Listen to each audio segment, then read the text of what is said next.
Welcome to the Scalability Code, the podcast that helps you get out of the shit show and start growing your business. A few times each month, you'll hear stories and commentary from visionary entrepreneurs, EOS implementers, and fractional COOs about how they've taken businesses to level 10. And now for your host, Matt Haney. All right, guys, thanks for joining us again today for another episode of the Scalability Code. I'm your host, Matt Haney, here with my new Italian friend, Mike Zappone. Mike, that's the best Italian I can get. It's probably the most cheesy and cliche, but it's all I got. So, Mike, thanks for joining us. Thanks for having me on. I appreciate it. Awesome, man. Well, what we do today is talk a little bit about our background. We talk about our current businesses. We talk about EOS. We talk about challenges that we've seen in businesses with the goal of just hopefully being relatable to some of the people that are watching us. So as we always do, it's important to go back and understand how you got to where you are currently. And as I tell everyone, spend a minute or two longer than you normally do, because it's nice to know the whole backstory. If we're always so accustomed to having to rush through our introduction because we got to get to what we're doing, this is actually the chance to spend a little bit more time. So take it back as far as you want and tell us kind of your entrepreneurial journey as it started and get us to where you are today. So yeah, it goes back pretty far. I started my first company when I was 19 years old. I actually ran that company for 33 years. So holy cow. Yeah. So it wasn't like this little, teenage business. It was my mainstream income. So really interesting to be a kid running a business, learning everything, school of hard knocks. It was in the ground transportation limousine industry back in 1988. Yeah, so very cool. That's very cool. So take it back. You started at 19. You're like, I got this terrible idea that might be a decent one. Yes. Try to line up my passion of cars and, how cool would it be to have a limousine when you're 19 years old, right? So that was really how my stupid idea started out. That's so great. It worked. You know what I always think of when I think of the word limousine? I think of one of the opening scenes of Dumb and Dumber with Jim Carrey. Do you remember that scene? Where he's the limo driver? That's so great. And he jumps through the back. He jumps in the back. He rolls the window down. So that's what I think of limousines. Obviously, there's much nicer limousines, and today they've graduated into the limousine is now the Sprinter bus. But so you had this idea. I want to know how you got the first limousine at 19 years old. I want to know what year it was, what color it was, and how you decided I'm going to pull this thing together. So I was a pretty ambitious kid. I knew I wanted to do something. I was actually working at a deli, and the owner of the deli had me on this wild goose chase. We were going to open another store together. So he had me looking at stores all over the place, and he was just never going to pull the trigger. Still one of my very dear friends. As I left the deli, one of the delis I was looking at, there was a guy outside that had a limousine, turned out to be a friend of my father's, and it was this 1983 Cadillac, and it was like blue with purple tinted windows, the most hideous sounding car ever. So I bought that car for $7,000, of which I had zero, and my parents contributed zero, by the way. So I took a loan out for the full amount after begging and pleading with the bank to let me borrow money, which they did. And so, that's how I got the start, which was pretty funny. So that car, was hideous and terrible, but it got me off the ground. That's so awesome. Yeah. That is such a great story that I love. I have to tell you, I have a confession to make. I am behind the scenes actually Googling a 1983 Cadillac Fleetwood limousine because I can't help myself. I need to see if this is what it looked like back in 1983 to have a limo. Is this it? That actually could be my car. Yeah, that's exactly what it so looked like. Awesome. That is such a really cool classic. This is on Bring a Trailer. We're not going to need to get. They only want $15,500 for it. Actually sold for $15,500, Mike. You have an opportunity to get back in the game. To start all over again. You could do it. It could be back to you. I should have hung on to that car. I could have doubled my money. Like you could have doubled your money. 35 years. So then you put how do you get business? You go knock doors and grind it out?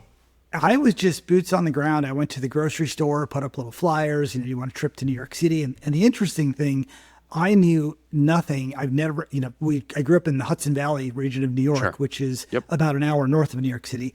never been to one of the airports, never been to New York City. My first time in New York City was when I had clients in the back of a limo. That is so good. Yeah, it was really an interesting. And no clue. There was no GPS. You were No. dealing with paper maps and maybe a what is Thomas Guide or whatever, where you got the grid and you're. Yeah, you're kind of plotting it out. Yeah. Cell phones were not even. I didn't even know if cell phones were a big deal back then, or even They weren't. around. They were bag phones back Yeah. then. So That's it was so awesome. Yeah, really interesting. So that naturally evolved into the wedding industry. So we, ended up doubling down, got into the white stretch Lincoln limousines and the Rolls Royces, and we did all of this. And the business was going really well, and we hit a ceiling. And I'm like, geez, now, I couldn't scale beyond where I was. We owned the market. It was great. How many cars did you have? Do you remember at your peak? So at the time, it was like 16 limos, and we had a Rolls Royce, and we were a big deal for this Hudson Valley market we were in back then. But it couldn't grow anything beyond that, and so the cars would sit all week long. They'd only be used on the weekend, and so the profitability was down. It was very seasonal, and so it was not a sustainable model. So I reinvented it myself, and we went into the corporate transportation. So we got rid of all of the white limos one at a time, and we replaced those with sedans, and we started getting into sedan and SUV business. And so from the 90s, we grew that, and that was a really big deal where we were doing corporate work, and that was scalable because we wouldn't run out of clients, and they were using us Monday through Friday. Right. And then that got to a point where motor coaches were the next thing, and so now you needed to get into the bus business, and those are pretty expensive pieces of equipment, and so to buy a $500,000 bus was a real scary thing to do. Yeah. Then you got to maintain it, and then you got a place to park it. Then you got to put tires and brakes on it. And, Oh my goodness. Yeah. There's, I'm a bit of a car guy. I love cars. And so, some of the, more expensive cars that I've had that were expensive to maintain, the bus made them look like they were very affordable. So those bus guys are not afraid to build. Brakes and calipers on a bus might be a little different than an oil change on a Lincoln. Okay. So you got into the big bus game, and were they charters or were they custom, like kind of, what was the bus world like? It was like charter buses. So basically, forward facing, we did, the black buses with the black leather seats. And so they were pretty fancy compared to your traditional, getting your white bus with the multicolored seats. So it was a little bit more of an executive level service. And that evolved into a brokerage business where, my client that was traveling with me in the New York Hudson Valley market would say, hey, who do you know in Chicago? And I had a friend from the shows, and we started sending work to them. And that ended up where we were doing work, and we were servicing 650 cities at the time. So it was a pretty neat model for us to be able to broker out. And ironically, that segment of our business was the most valuable at the end when I exited. That was the part that was really interesting. The referral piece. I mean, you didn't have like written agreements with the guy in Kansas City. Nothing. Yeah, it was so that was the part that people were excited about, and so that was my journey. And then along the way, I say I have business ADD. I tried commercial real estate. I opened up restaurants. I opened up car washes. I had an auto dealership. I've done everything and had a couple of successes, which were fortunate, and some train wrecks that I still have the scars from. So that was my. Well, those are what makes you, but the best entrepreneurs, the failures. So you sold your business. What year? Do you remember? I do. It was 2021. I sold the business. And who was the acquirer or the type? I mean, you don't tell me who, but like what type of person was interested? It was a family business. It was a private equity backed family business. And so, they acquired us. And what did your fleet look like at the time? Was it? So it was coming out of COVID. So it was a rebuild time. So at the time our fleet sat for a year, and then all of a sudden things just went crazy. And so that's where the multiples were up in our business. And so bingo. It was a perfect time to exit. Awesome. We were thinking about an exit, but the stars aligned. I was 53 at the time. Did the typical thing, right? I took a year off. My wife and I traveled all over the place, and it was great. And then now what? I'm bored out of my mind. I have a lot of energy. I wanted to open another company. And so the debates were going back and forth on what we were going to do, what I'm going to open, what's our next step. And I found out about EOS. I read the book. I was instantly hooked. I'm like, my goodness, why didn't I know this 30 years ago? Where have I been for 30 years? Yeah, that would have changed. It would have changed so much pressure in my life. And so then I found the opportunity to be an EOS implementer. And that's like, I'm like, my goodness, this is the best. I don't have, there's no employees, kind of, I don't have grandchildren, but I imagine it's like being, I get to go in and, all the excitement and, kind of watch and I get to leave at the end of the day. Yeah. Yeah. And it really right is when you inspiring. leave at the end of the day, that's when they bring in a fractional integrator like me. Yes. Because they come back and they're like, oh my God, that was such a great session. How are we going to make this stick? How are we going to continue to follow this through? What does accountability look like? I'm just a business entrepreneur. I want the benefits of this, but I don't want the headaches of it. And then I quietly raise my hand and say, this is exactly what we get to do. So I hear you. It's that sending that grandchild off back to the parents is the best day for us because that's where we love jumping in. But I want to finish the thought here. So you were 2021, so that means you've been an implementer. Do you know what your implementer class was? What year you were done? I mean, you're either on like year 3, 4, or 5, depending upon how it works. Actually, I'm just coming into my second year. So In your second year. Okay, great. Yeah. And how has it been? Like, how's that entrepreneurial journey been? So it's really interesting. I was used to selling, very much used to having a team and used to selling to corporate America, marketing on a different scale. And so now I'm marketing myself as an individual brand, which is really neat. I've not done it, so I feel like I'm learning all over again. Well, you haven't done it in 30 plus years. Yeah, exactly. I need to go back to the supermarket and start putting those flyers up. But it's it worked then. It'll work again. But it's interesting. Right. It's it's humbling and it's exciting. So it's both exciting and aggravating at the same time because having been successful, and I don't know if every entrepreneur thinks this, if you come off one success, of course you're going to kill it on the next one. And so when you have a slow start, it really humbles you. I did have a little setback. I don't want to get too much on that. I had a severe motorcycle accident in September of last year that put me in a trauma center for a few weeks, in a wheelchair for a few months. So broke an awful lot of things. So that was a setback in my journey. So but you're like 13, 14 months post injury now.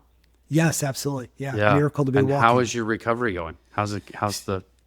Yeah, I just, it's hard to not be filled with gratitude when I broke my shoulder, my back, both ribs, 6 ribs and my pelvis, ankles. I broke all sorts of bones, but they didn't think I was going to be able to walk. And so, it's really humbling. I can walk. I'm as normal as I was before the accident. So it's hard to not have gratitude. So the recovery in that case is fairly, That's still awesome. A little pain here and there, but congratulations for just waking up and grinding through and dealing with it, and also for the outlook of just humility and gratitude. I think it's, we live in a crazy world and a crazy United States today, and government shutdowns and all sorts of stuff and people. And I share your sentiments of gratitude because every day I'm grateful I get to get up and do what I do. I absolutely love the fact that I've gotten to build my career where it is, and that's a ton of fun. Well, let's talk a little bit about some of your clients and some of the issues that you guys are seeing in session rooms. So, well, hold on. Before we do that, I want to go back to something you mentioned earlier. You said, as a former successful entrepreneur, how can I not be successful in this journey? And my story is very similar in the sense that I was successful in a construction services company and ended up selling my portion of the business to my business partner, who's still a very good friend of mine. And I was all high and mighty on the fact that I had done something well, and here I am. And then I immediately turned around and invested in a startup business and failed. And I was like, what the hell am I doing? This is not what I want to be doing. I was doing it just to be, self-fulfilled, arrogant, whatever you want to do.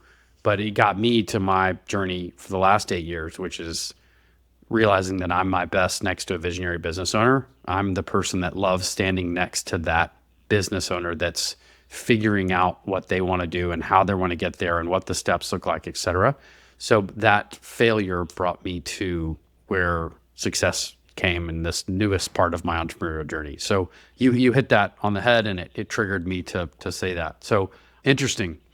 It is. It's and humbling, right? Yeah. Like, how did this happen? But and again, you said earlier, you learned your best lessons when you're when you're coming off of a spectacular crash. Yeah, that's exactly right. Pun intended, literal and figurative with you, I'm sure. Yes. Well, let's jump in. Give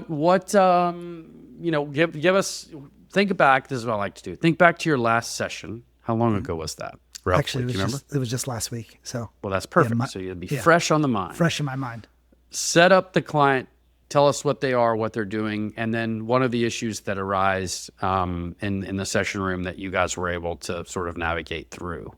Okay, so they're a law firm, and so I love working with lawyers. You're just it's an interesting dynamic, and I think they're really having a difficult time. And I know we went through the whole process. They're about this is their second quarterly that we've run, so they're fairly new in the journey, but still struggling to clarify the vision. And I find that to be such an interesting scenario where, as an entrepreneur, you always think like the vision's so clear in your head. You see it every as time. vivid.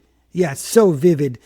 Getting it on paper and then getting the team to align around it and then being able to communicate that out, it's a process. And so I think what we did in this last session was we really just clarified that vision that's been in the visionary's head, and we're able to define it a little bit better. And now they have a path forward to where they're going. But I didn't think that would be the hardest part of getting a business owner to, usually you're. What did you think it would be? Not that I would have thought differently, but I'm just curious. So I would have thought it would have been like processes and and ironically, again, the people, maybe because I'm dealing with a lot of professional services, they're pretty good at their processes, and so that component works. I find that the focus, the accountability, and communication are the three things. And communication is, again, it's just one of those scenarios. I think Gino said it really well, where the thump scenario where people are tapping a song on the table and the person across from them has no idea. They just hear thump and so no idea. And then as having been an entrepreneur, I know what it's like. I hired my first employee because it was overwhelming. I needed help, right? So you're on fire. You bring somebody in to help you out. I don't know how I'm holding that person accountable. I'm just trying to put out a fire. And so that's right. That turns into 100 employees. It doesn't change as you scale. It just becomes a bigger fire, right? And it multiplies. You're adding more fuel to it. You are listening to the Scalability Code. I'm your host, Matt Haney, founder of Sinclair Ventures, and we help visionary entrepreneurs like you get out of the shit show and focus on growing your business. We offer fractional COO and leadership coaching services that free up that brain of yours to focus on what's next. Learn more about us at sinclairventures.com. Now back to it.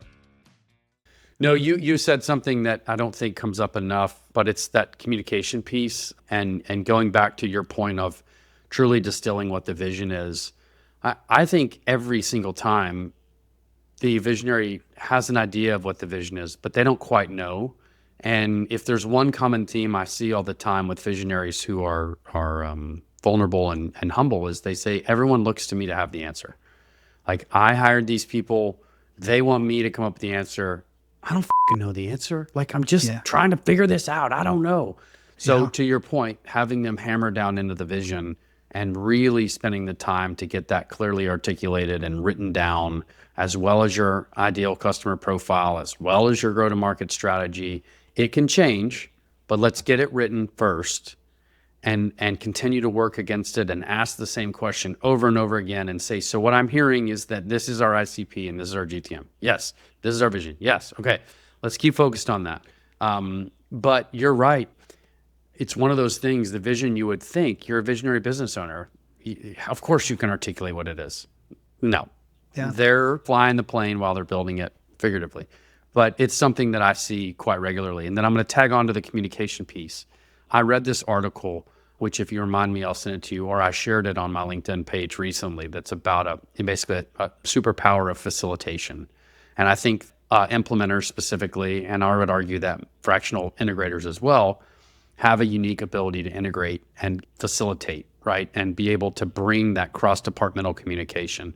I am a translator. Most of my business is translating what the visionary said to what I'm actually hearing is what I do. So it's like, okay, they said this. And I said, yeah, they said that. They did. That's exactly what they said. But they actually meant this. Oh, okay, good. Because I heard that. And it's like, yeah, but they're saying it the way they know how to say it, not the way that's relatable to the rest of us. spending that time translating. Incredible, isn't it? And especially if you have a visionary and a high fact finder, in the room and trying to get them to line up, and that exact conversation, I've heard it a million times. You need to be a translator in the room to say, this person needs all of the details, and you just need to give them the 30,000 foot view. So we have to come up with some sort of a connection to get you to understand A and B. Are you a Kolbe fan? Do you use the Kolbe Test? I am, and I was a little skeptical of it to be honest when I first took the test. I'm like, there's a million of these. My wife has a degree in forensic psychology, so I'd kind of heard it and been around it. I was like, whatever. And we took the Kolbe test in boot camp. One of my my implementers. It was really interesting when I read his Kolbe, and we were polar opposite. We were able to have great conversations. And so I was able to tailor what I was saying to him and vice versa. And actually, he just texted me about an hour ago. Ironically, we're close friends where initially I was like, man, he's not one of my people. He just kind of rubbed me the wrong way, I thought. And we just needed to be able to come up with it. So I was not a fan of Kolbe, and I am now. Yeah.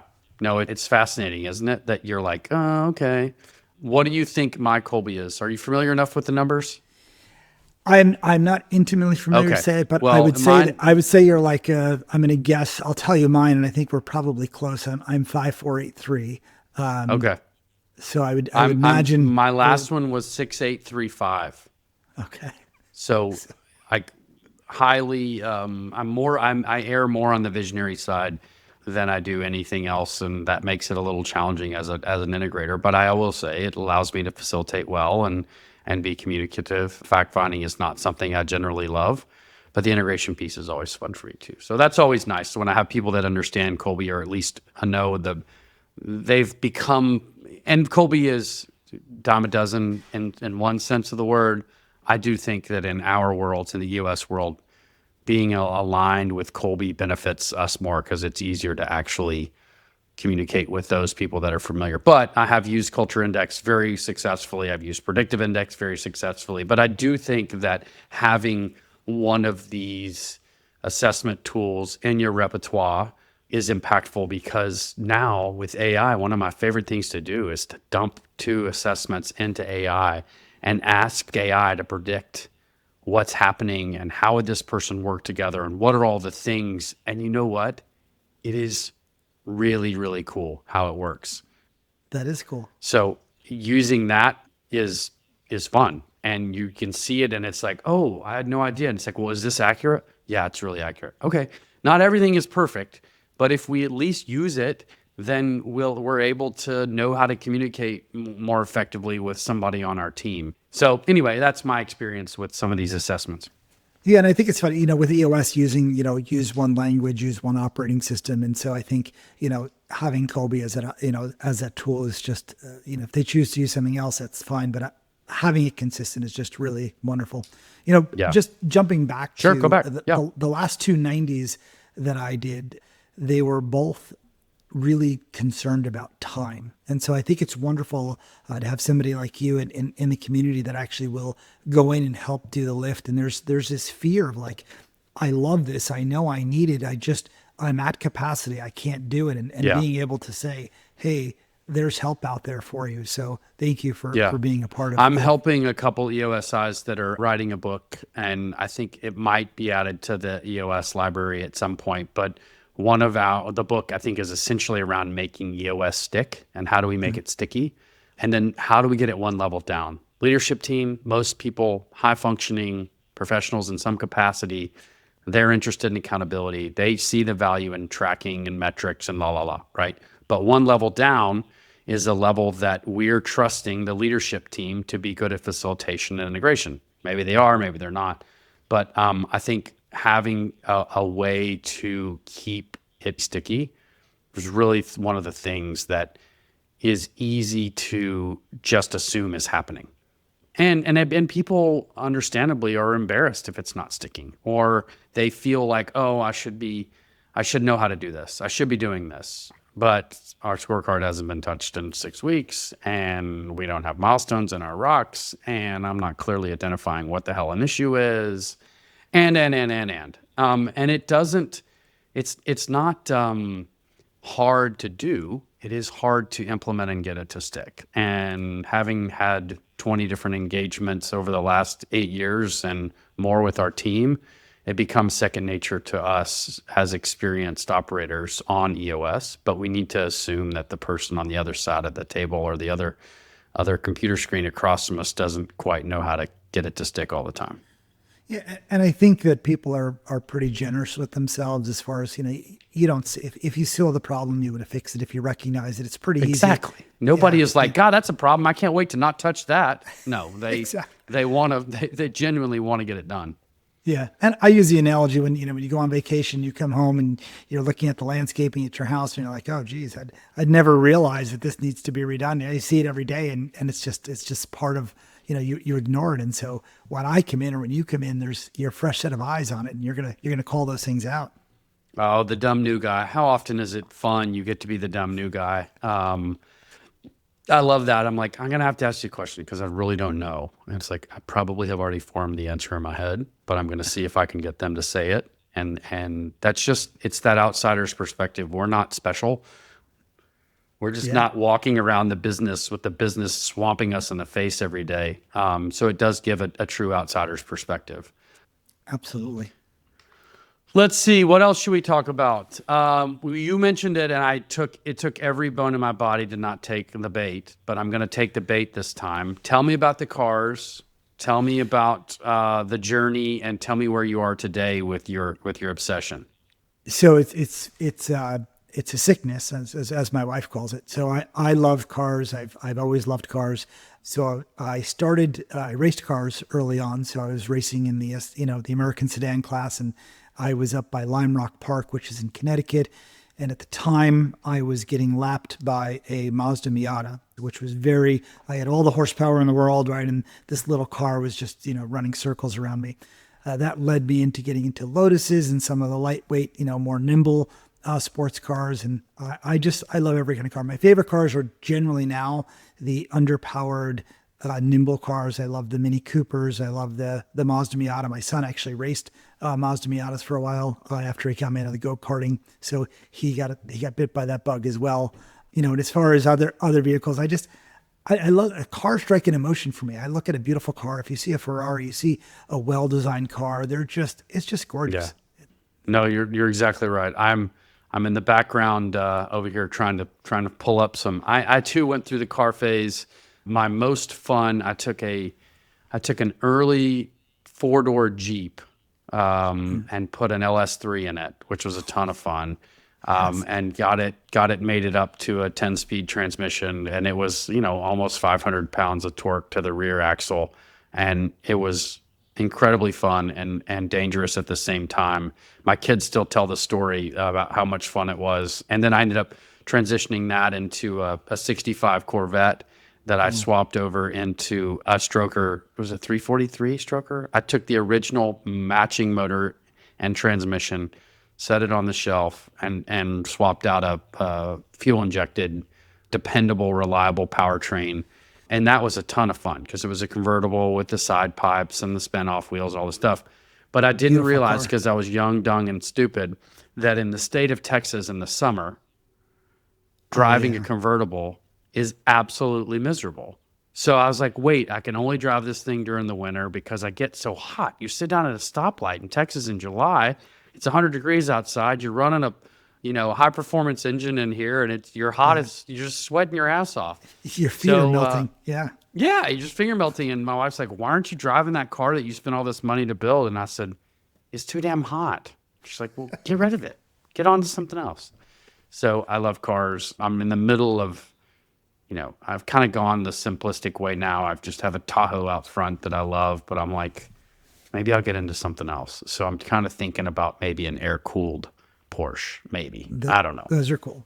I did a frame-off restoration on a 69 Corvette convertible. How fun. With the 350, it was probably a big block engine, yeah. It's a beautiful, beautiful car. And I finished it, drove it, hated the way it drove, and sold the car. It was though they're not fun to look drive. at. Yeah. And then that version has the longest nose of any car you'd ever seen. It's like they could have put so much more under the hood with that big monster hood.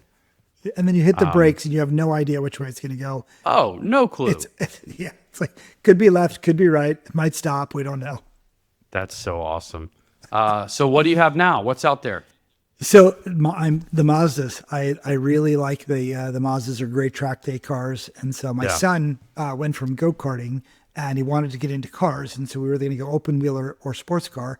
And Mazda had a teen program. So he was about 12, 13 years old, got him into a Mazda MX-5 and started racing that series. I was so impressed with these little cars. I drove one and I'm like, it just requires so much of the driver to perform. They're not fast in any way, shape, or form. You have to extract every ounce of performance of it. So, yeah. And that kind of led into the Lotuses and all the other lightweight handling cars that I have. So I really like the Mazda, but I still like all of the Italian cars. And of course, you can't beat the Corvettes and some of the old Aston So Martins. what are you able to get from a horsepower perspective out of that Mazda? Like 200 and something. It's not at all. But it's torquey, right? I mean, it'll move for a little car. It's a handling car. It's like a wind-up car. So it's all strategy, right? Yeah. So when I'm doing an HPD, like a high performance driving event, if there's a new C8 Corvette, I can usually catch them in the corners, pass them through the back, and then they'll catch me back on the straights. And so it's just a lot of fun to be able to pass a 400 or 500 horsepower car in my little. Oh yeah. There's nothing more humbling for a man with an ego getting passed by a Miata. I think I'm paying it back because that happened to me back in the 80s. So. Oh, that's so funny. Well, let's think about a couple other things before we hop out of here. But sure. What are some of the struggles like that you're seeing business owners deal with? I know, what are some of the big issues that come up? I think it's focus. I think generally, a lot of the business owners that I deal with are visionary, and they're always seeing things, but they're chasing those shiny objects all the time. So we're going to do another division of this, do that. And I love how Gino put it. You're more likely to die of indigestion than you are of starvation. And it's just so true, that is so true. Yeah, do what you do it well, maximize it. I have companies that are, hey, we're going to expand, we're going to do another office. I'm like, your current office is not even at capacity, so right. They tend to worry about capacity issues that they don't have. They're always, chasing that next thing. So I think focus is and it's a little boring too. When you say, hey, focus on your path there, that gets old. So that new exciting thing is always around the corner. So I think that focus is exactly right. The old shiny object syndrome is a total thing. Yeah. Yeah. And it really impacts, when you're, multiplicity, you're doing two things at once, you're doing two things poorly. So just do the one thing. I also find it people lose a ton of credibility when they're just constantly, turning from one way to the other. But visionaries generally don't think about that because there's sometimes a common theme of, arrogance, fulfillment, narcissism. I think that word gets beat up, but I do think there's a lot of self-focus on some of these visionaries. So keeping their focus on the business and letting us as accountability partners keep them focused and is great. I mean, I had this phone call this morning with, one of my visionaries. After we got off our L10, we immediately jumped on to a quick, just kind of debrief for one reason or another. And he said, man, I'm sure glad you've got those 2 or 3 things taken care of because he was off on the front of the business doing big deals and doing, closing deals and raising money, right? That's what he should be doing. And here I am on the background going, did we get the job description done? Who's handling the recruiter? Who's talking to them? How are we not overlapping all the things that are tactical by nature that keep us focused? So yeah, and that's the magic, right? That's rocket fuel right there. When you can line that up, that's what makes things happen. That is what makes things happen, Mike. Well, hey, listen, this has been my pleasure. My pleasure to get to know you, and I wish you the best in your EOSI journey and also your race car journey. And keep that Miata tight in the corners because that's where it matters, right? Absolutely. That's the only place it matters. It's the only place it matters. Well, thanks again for joining us on the Scalability Code, Mike. It's my pleasure to have you, and I hope to see you online. And let me know if there's anything I can ever do to help. Vice versa. Thank you so much. All right, man. Take care. Take care. Thank you for listening to the Scalability Code. If you made it this far, please follow the show on Apple, Spotify, YouTube, or wherever you get your podcasts. Let's get out of the shit show together. We'll see you next time on the Scalability Code.